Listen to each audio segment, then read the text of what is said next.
Warburg Pincus, one of the largest private equity funds globally with $30 billion in assets under management, has come out strongly against the GAAR provisions. The fund, which has made over 6 investments of over $500 million in the last 2 years, says uncertain tax regime could impact private equity investments coming into India. Here are Niten Malhan, co-head Warburg Pincus India, speaking exclusively to ET Now.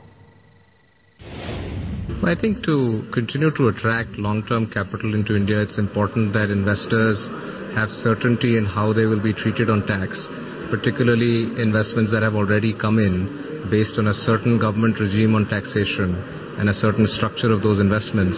I think it's important that we ensure that those get treated the same way that, in a sense, was implied when they made those investments.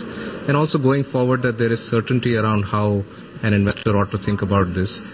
It seems that the current guidelines are quite open and not very specific.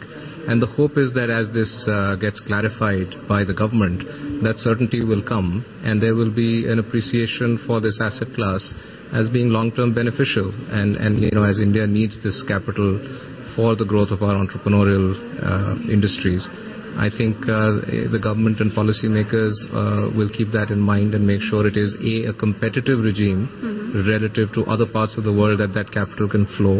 And second, that there is certainty in how investors should factor in the tax treatment at the time that they make the investments. I think both of those things are important. Just one last question. Do you think till the time there is clarity on both these issues, investments could suffer? There could be a certain amount of slowing down of investments till there is clarity? I think hopefully this period is not long. I think we've just heard these announcements, literally a month ago.